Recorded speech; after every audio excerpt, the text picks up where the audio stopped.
Gracias a Dios. Estamos ya a punto casi de terminar el capítulo 11 y posteriormente terminar con el estudio del libro de Daniel. Pero,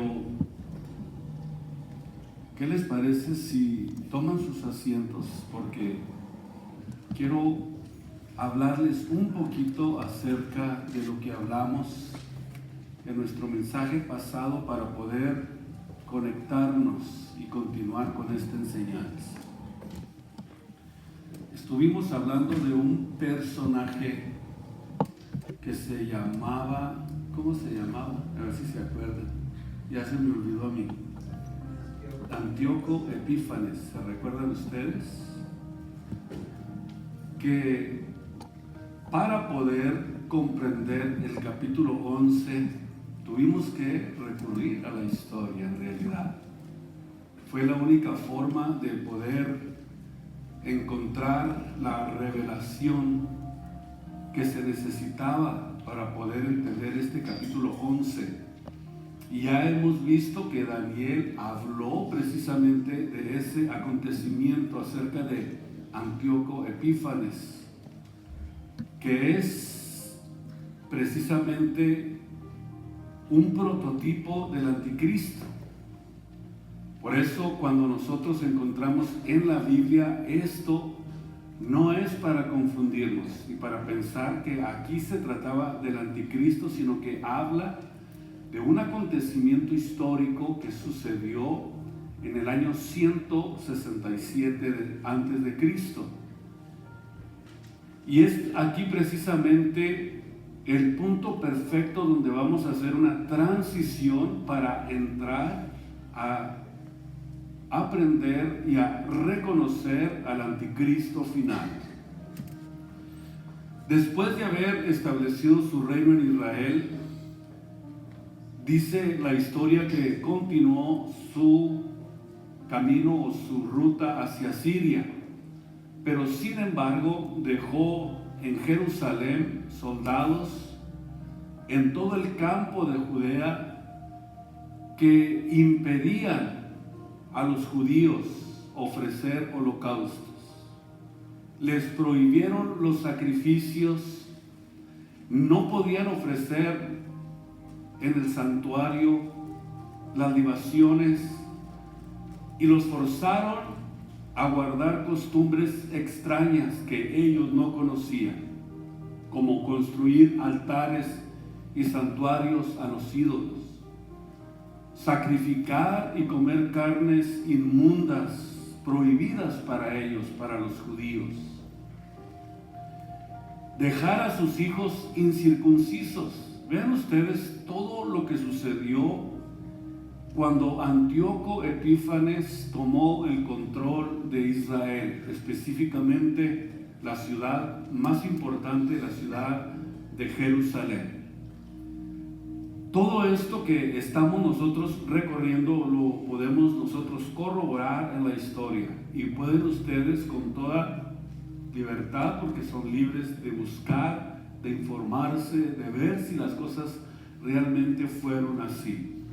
No solamente les prohibían circuncidar a sus niños, sino también los obligaban a quebrantar el sábado. Y los que circuncidaban a sus hijos, dice la historia que eran quemados vivos hasta la muerte. Y muchos judíos adoptaron todo, absolutamente todo este paganismo. Y esa es precisamente la lucha en la que nosotros tenemos que ver que constantemente estamos nosotros luchando diariamente. Estamos luchando en contra de principados, de potestades, dice la Biblia, que vagan en los aires.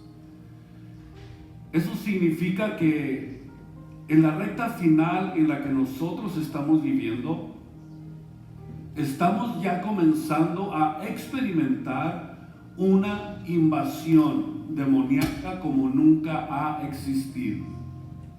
Escuchen lo que les voy a decir para que tengan una idea cómo nosotros podemos entender esta invasión que se está llevando a cabo ya en este tiempo, profetizada en la Biblia también.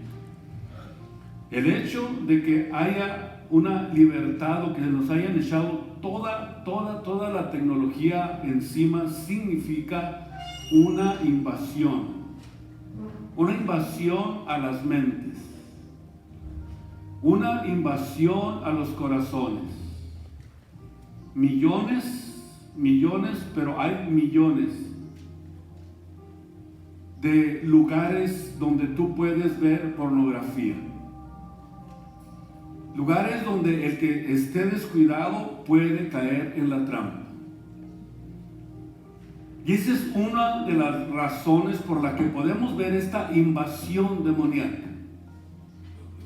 Muchos matrimonios están teniendo problemas porque alguno de los dos está enviciado con ese tipo de tecnología.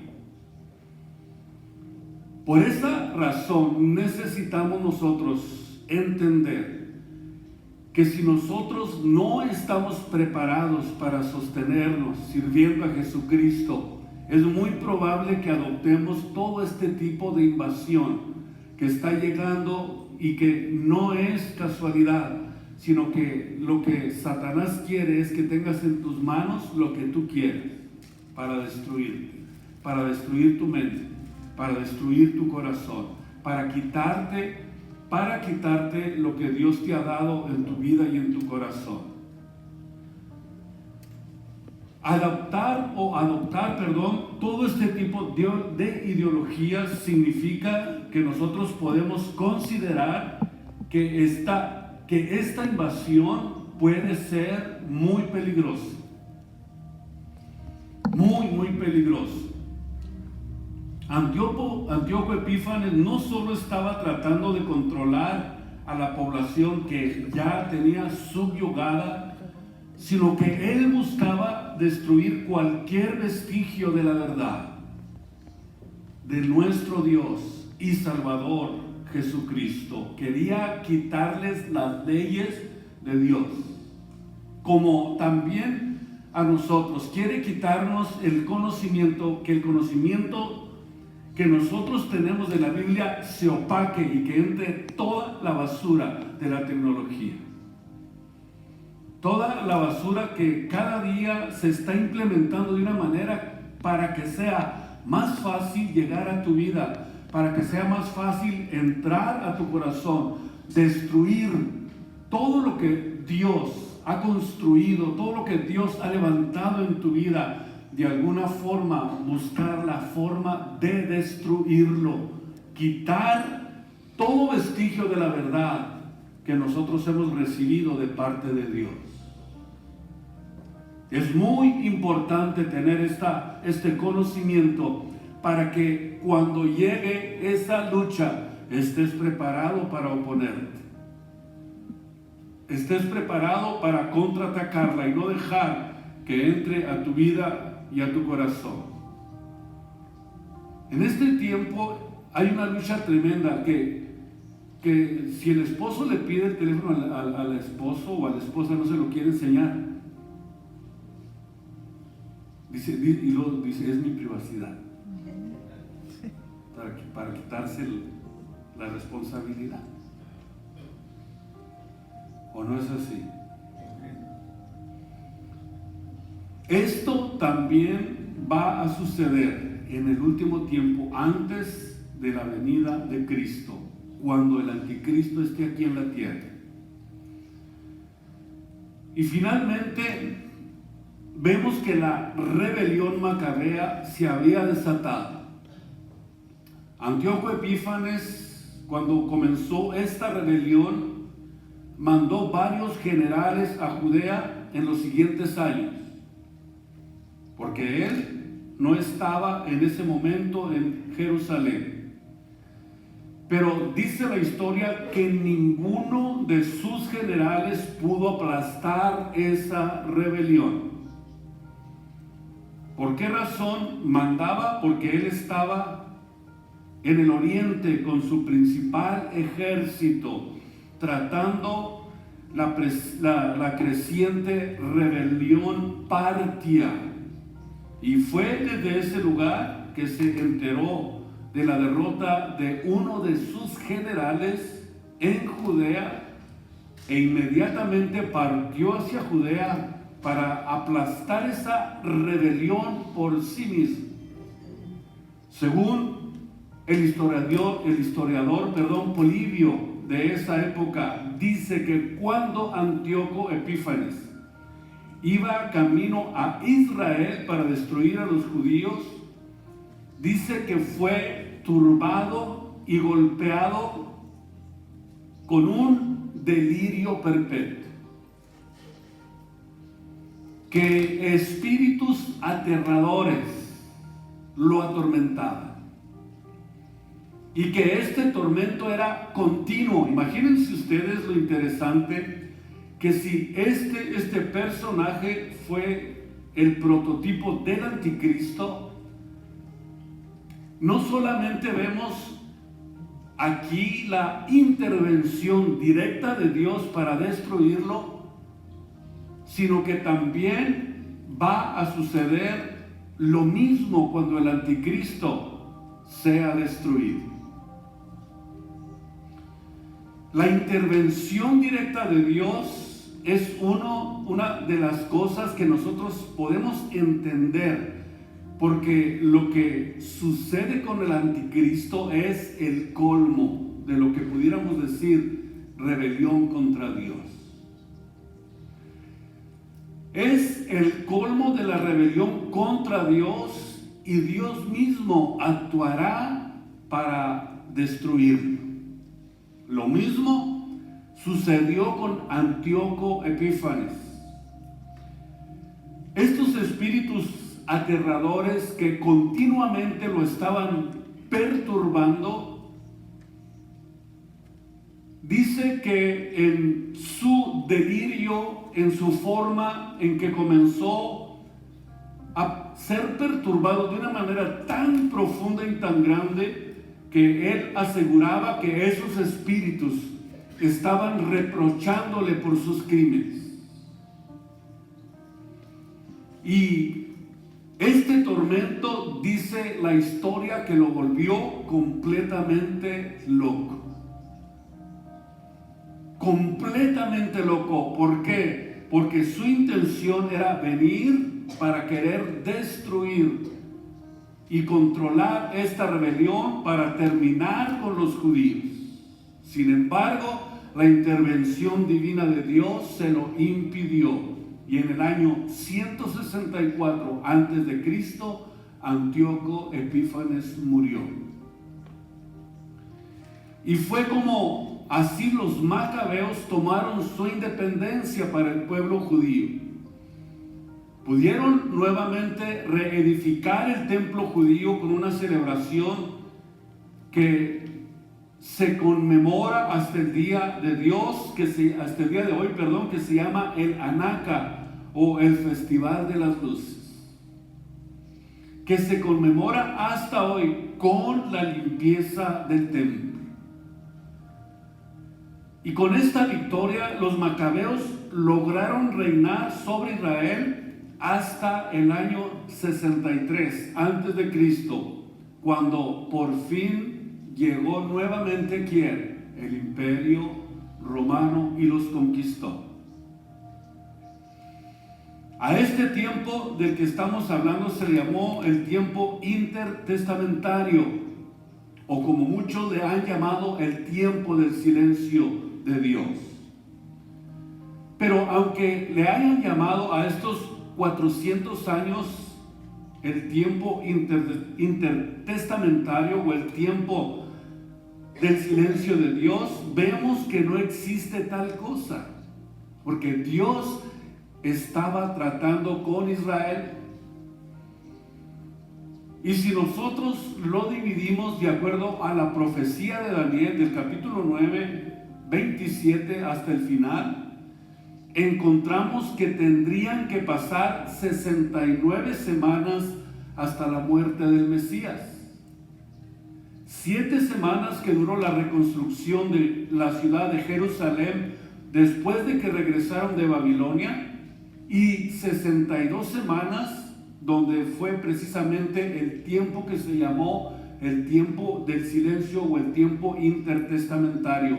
Pero no sucedió tal cosa, sino que vemos que durante estos 400 años, de acuerdo a lo que escribió Daniel en su profecía, en el capítulo 11, 8 donde estamos, vemos que se habla de que sería un conflicto que sería y se mantendría por muchos años. Por muchos años. Ahora, esta es una de las razones, fíjense bien lo que les voy a decir, esta es una de las razones por la que confirmamos y aseguramos que no se trata del anticristo. ¿Por qué? Porque el conflicto que va a suceder en la recta final es de, ¿cuánto? Solamente 3 años y medio. Sin contar los primeros 3 años y medio, cuando se abre el templo, comienzan los sacrificios, que es un tiempo de paz, no de conflicto. Porque dice capítulo 9 de Daniel que a la mitad de la semana viene la abominación desoladora, pero ahora la del anticristo. A la mitad de la semana, dice Daniel, va a cesar el sacrificio, y entonces, por lo que escribió el apóstol Pablo en 2 Tesalonicenses 2, dice que se va a sentar en el templo de Dios, haciéndose parecer Dios, y demandará que solamente a Él se le adore, y se va a sentar en el templo de Dios creyéndose Dios, y va a demandar adoración solamente a Él. Esa es una de las razones por las que podemos comprender que no se trata del anticristo. ¿Por qué? Porque se mantuvo por casi 400 años este conflicto. El que tiene conocimiento sabe que es imposible que haya sido el anticristo. Ahora, cuando se habla de este conflicto de años, vemos la diferencia que existe entre lo que duró este conflicto y el poder que tiene para actuar el anticristo. Según Apocalipsis capítulo 13, versículo 5, solamente tiene 3 años y medio, 42 meses. Y Apocalipsis 11:2 dice que va a viajar a la ciudad por 42 meses solamente. Esa es una de las razones. La segunda razón por la que no puede ser el anticristo es que la persecución la lleva a cabo para conquistar Jerusalén. Ok, mucha atención para que lo puedan entender. Otra de las razones por las que en este conflicto nos damos cuenta que no puede ser el anticristo es por la persecución que lleva para conquistar Jerusalén. El anticristo no los persigue al principio. ¿Cuándo viene la persecución? A los 3 años y medio. Es al revés. Podríamos decir que es una forma inversa. La forma en que lo hizo Antíoco Epífanes y la forma en que lo va a hacer el anticristo. Porque el anticristo los va a perseguir después de conquistarlos. ¿Cómo sucede esto? Haciendo un pacto con ellos. Es decir, que cuando él viene y firma este pacto de paz, no entra con guerra ni con persecución, sino que es al revés. Dice Daniel que a la mitad de la semana, voy a leérselos específicamente en el versículo 27, capítulo 9 del libro de Daniel.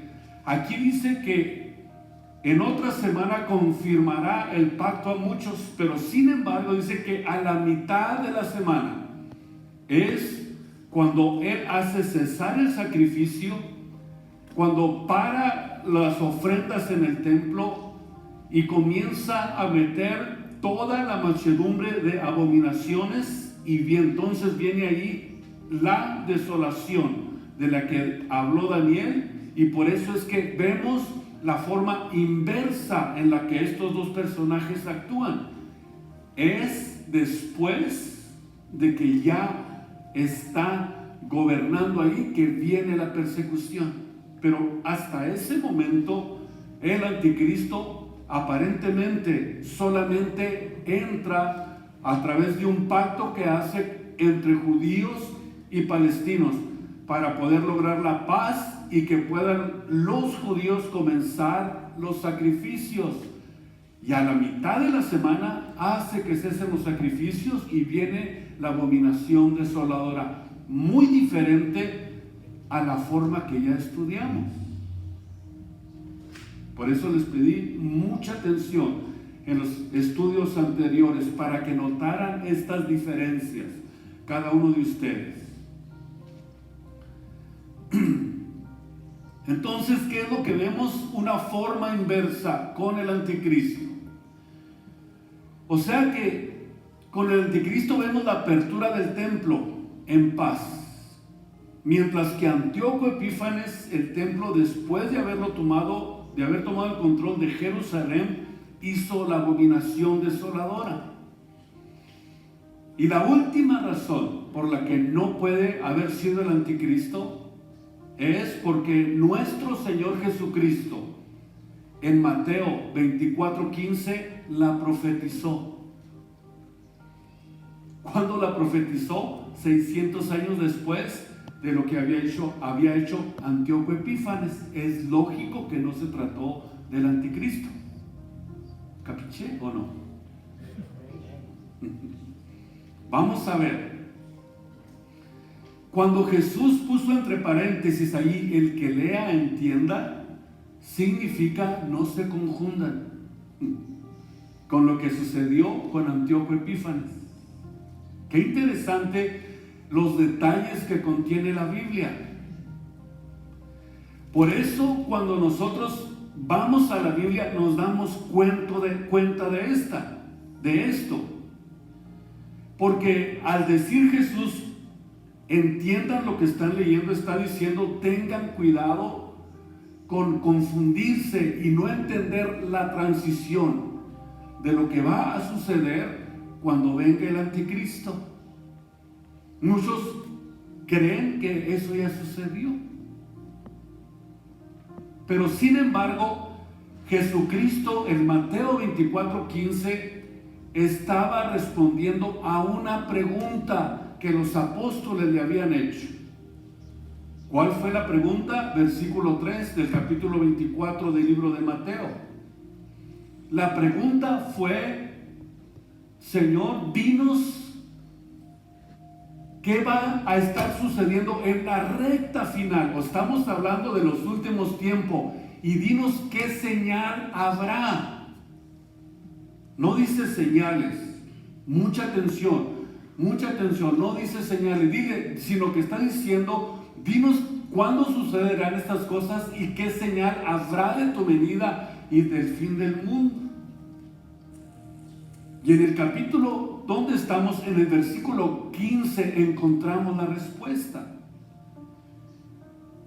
Esta es la respuesta, les dice Jesús: cuando vean la abominación desoladora de la que habló el profeta Daniel, huyan, escóndanse, corran, vayan a los montes de Judea, escóndanse en Petra, por ejemplo, que es un lugar muy especial para ir a esconderse, que está cerca de Israel.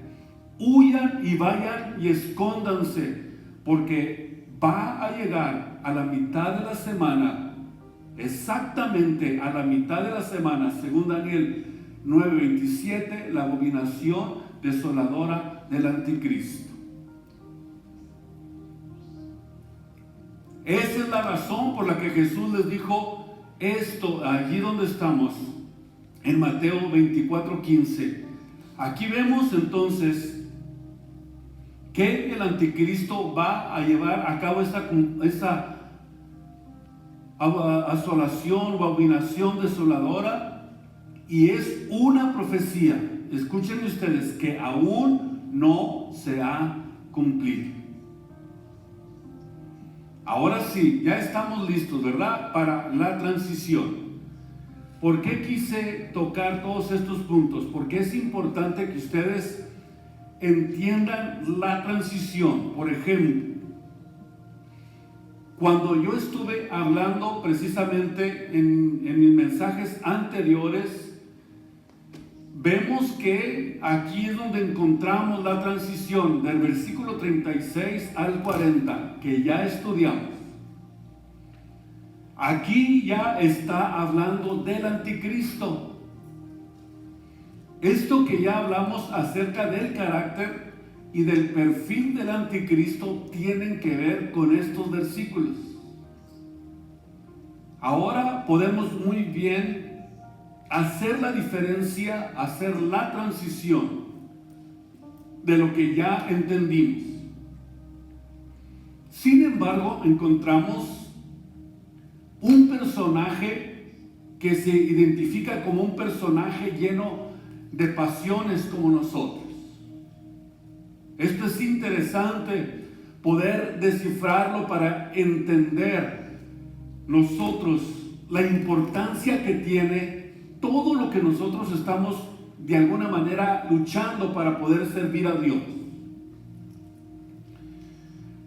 No solamente tiene este personaje pasiones como nosotros, sino también tiene el deseo de controlar, tiene el deseo de dominar, y esa es la razón por la que en más de 6,000 años de historia que nosotros tenemos, el hombre sobre la tierra, solamente han habido 25 años de paz en 6,000 años.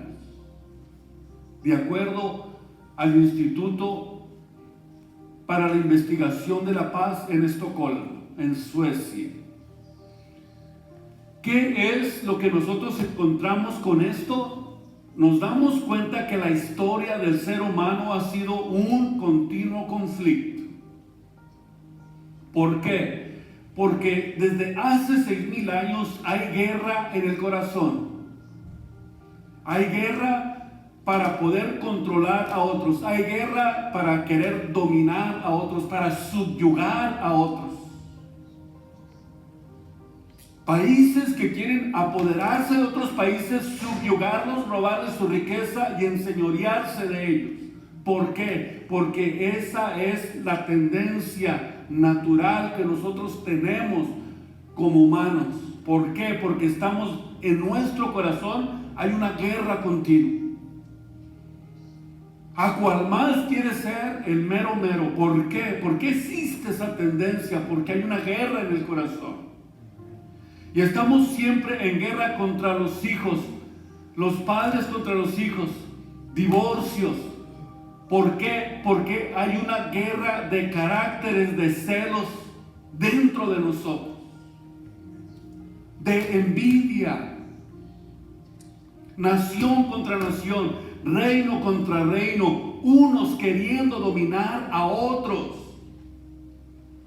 Y lo quieren hacer por medio de guerras, revoluciones, porque el ser humano está en una guerra constante interior. Siempre tenemos la tendencia a estar sobre los demás, la tendencia a enseñorearnos de los demás. Entonces, de acuerdo a la Biblia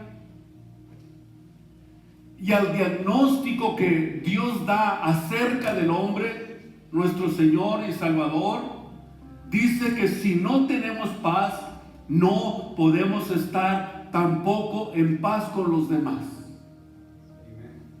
Una persona que no tiene paz es una persona conflictiva. Una persona que no tiene paz en su corazón. Y si no tenemos paz, no podemos estar en paz con nadie. Porque el problema no es la otra persona, el problema es la falta de paz en mi corazón. Esa es la razón por la que nosotros descubrimos que para poder estar en paz con mi esposa, para poder estar en paz con los hijos, con los padres, en el matrimonio, con la esposa, con el esposo. Para poder estar en paz los unos con los otros, necesitamos ser justificados por Dios. Por eso es difícil que dos puedan caminar juntos si no se ponen de acuerdo. Si es una esposa sumisa, una esposa que está dispuesta a trabajar con su marido, pero el marido es un anticristo, es imposible que puedan unirse para poder caminar juntos. O hijo cuando menos. Y fíjense lo que les estoy diciendo.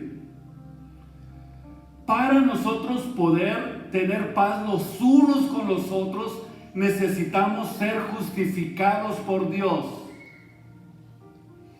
La Biblia dice: justificados pues por la fe, tenemos paz para con Dios por medio de nuestro Señor Jesucristo. Mientras tú no tengas paz en tu vida y en tu corazón, nunca podrás estar en paz con tu prójimo. Nunca. De hecho, la Biblia habla de este tipo de rebelión. Escuchen ustedes, cuando no entra la verdad a la vida y al corazón del creyente, cuando no entra la verdad, la Biblia les llama anticristos. No crean que estoy tan errado en decirles hijos del anticristo, porque tiene un grupo que también tiene ese apoyo. El apóstol Juan habla muy claramente de eso, donde dice que surgen muchos anticristos, o sea, muchos que se dejan llevar por las pasiones. Por eso nosotros encontramos en el perfil y en el carácter del anticristo este tipo de personalidad.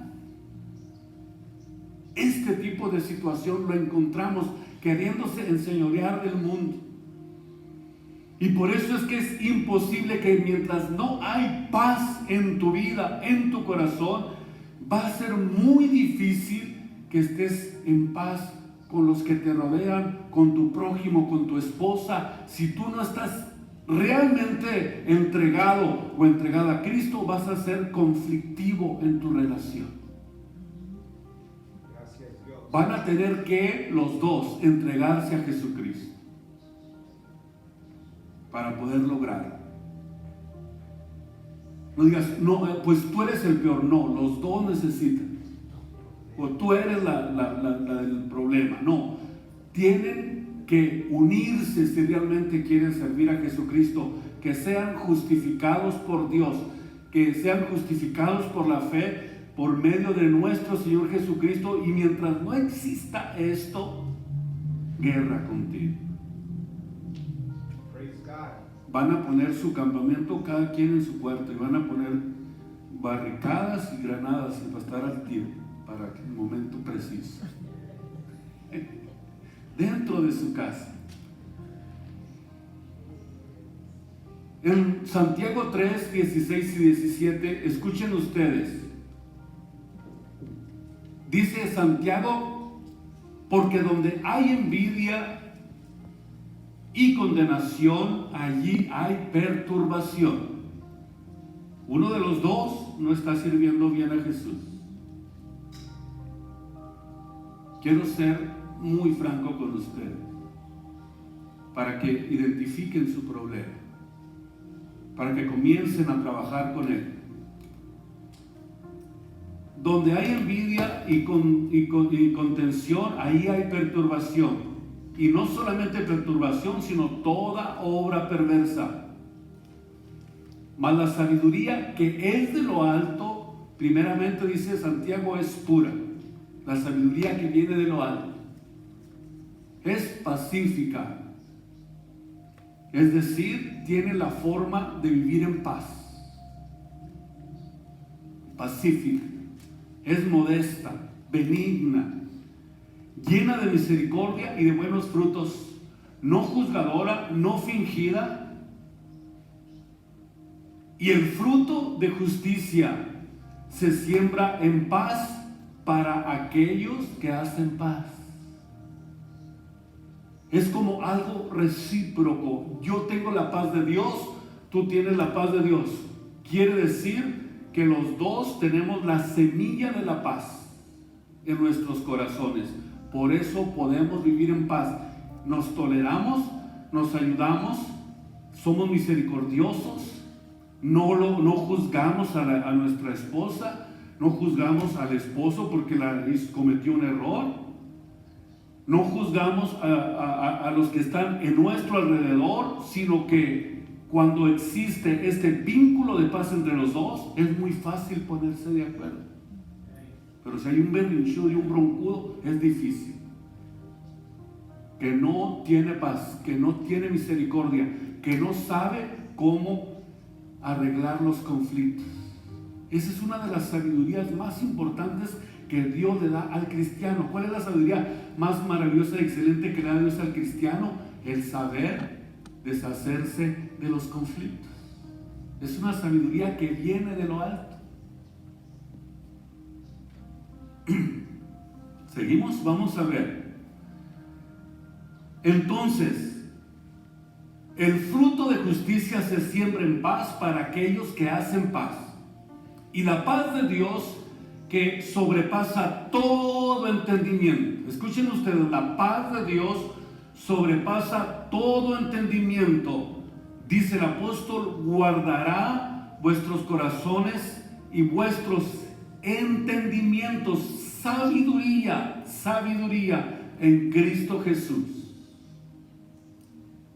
Cuando hay paz, cuando no hay nada de esos frutos de discordia, de estrés, de guerra, de revolución, cuando no hay ese tipo de actitud en dos personas, es imposible que se levanten el uno contra el otro. La Biblia nos dice, no paguéis mal por mal. Antes dice, procurad lo bueno delante de todos los hombres. Si se puede hacer, dice el apóstol, cuanto esté de vosotros, tengan paz con todos los hombres. Con todos. Gloria a Dios. Jeremías 29:7. Este versículo está muy excelente, se lo recomiendo. Jeremías 29:7. Procurad la paz de la ciudad a la cual os hiciere traspasar, y roguen, o sea, oren por esa ciudad a nuestro Dios, porque en su paz, tendréis paz también vosotros. Necesitamos identificar este tipo de conflicto para entender lo que va a suceder en la recta final. Cuando el anticristo venga sobre esta tierra a gobernar. Nosotros somos diferentes. Nosotros no tenemos la actitud de querer enseñorearnos de los demás. No tenemos envidia. No hay rencor. La paz de Dios mora en nosotros, porque la paz de Dios que está en nosotros sobrepasa todo entendimiento, y no solamente nos guardará hasta la venida de Cristo, sino que la paz de Dios se convierte en algo que es verdaderamente básico hasta para poder desarrollarnos en toda nuestra vida diaria, en todo lo que hacemos. No es fácil identificar una persona conflictiva, a esa con que voltees a ver ¿qué me ves? Ya sabes que no es como tú, inmediatamente. Sin embargo, en los versículos 40 al 45 encontramos el conflicto final que viene sobre esta tierra, que es lo que vamos a comenzar a estudiar para poder comprender en lo que consiste este conflicto final. Dice la Biblia en el capítulo 11, versículos 40, y al cabo del tiempo el rey del sur se acorneará con el rey del norte. Se levantará contra él como tempestad con carros y gente de a caballo y muchos navíos, y entrará por las tierras e inundará y pasará. Y vendrá a la tierra deseable y muchas provincias caerán. Mas estas escaparán de su mano, Edom y Moab, y lo primero de los hijos de Amón. Asimismo, extenderá su mano a las otras tierras, y no escapará el país de Egipto. Y se apoderará de los tesoros de oro y plata y de todas las cosas preciosas de Egipto, de Libia, Etiopía, por donde pasará. Más nuevas del oriente, es decir, noticias del oriente y del norte, lo espantarán. Y saldrá con grande ira para destruir y matar a muchos. Y plantará las tiendas de sus palacios entre los mares, en el monte deseable del santuario, y vendrá hasta el fin y no tendrá quien le ayude. Aquí es donde vemos ya en un hecho lo que es la transición de lo que ya estudiamos. Este es el anticristo. En la Biblia solamente Dios vemos cómo Él pudo poner un orden cronológico de una manera tan excelente como se lo mostró Dios a Daniel en el capítulo 2. Un orden cronológico cuando le mostró la estatua de los reyes, de los reinos que vendrían, y vemos que nadie es capaz de hacer esto de una forma tan excelente cronológicamente hablando. Aquí vemos prácticamente la historia del ser humano en esta visión. Y la historia es la evidencia de que Dios, todo lo que profetizó por Daniel, se cumplió al cabo exactamente como se lo había revelado a Daniel. Por eso, esta es la evidencia de que existe un Dios que dijo las cosas antes de que sucedieran. Y los acontecimientos que la Biblia profetiza y los protagonistas y las naciones que la Biblia menciona son los que aparecerán en el tiempo del fin. Precisamente en el tiempo en que nosotros estamos viviendo, en el tiempo donde estamos viendo esto como un escenario mundial. Solo Dios lo pudo hacer. No hay ningún otro libro en la tierra ni en la historia que hable de lo que la Biblia habla, porque ninguno tiene profecías. El libro de Buda no tiene profecías. El Tripitaka no tiene ninguna profecía.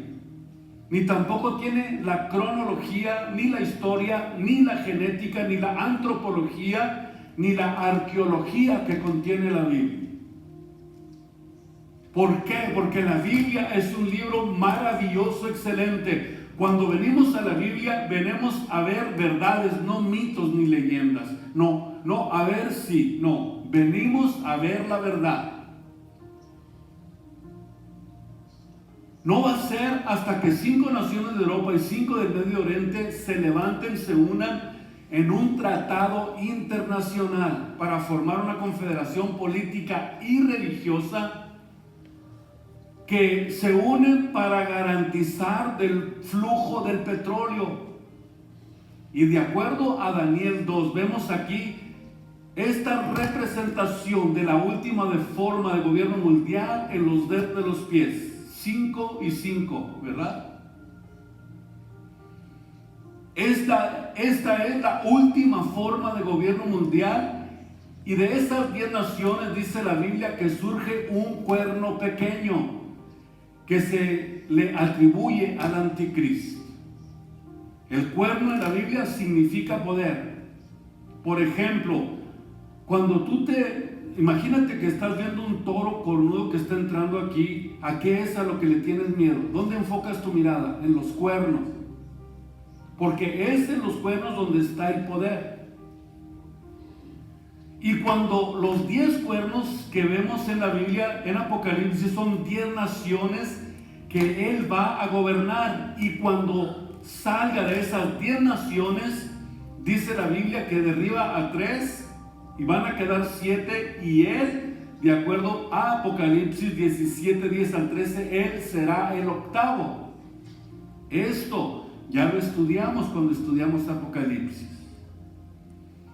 Entonces, aquí en el verso 40 nos damos cuenta que va a haber secciones geográficas, del mundo que no van a estar de acuerdo con Él, con lo que Él está haciendo, y nos habla de una confederación del norte y otra del sur.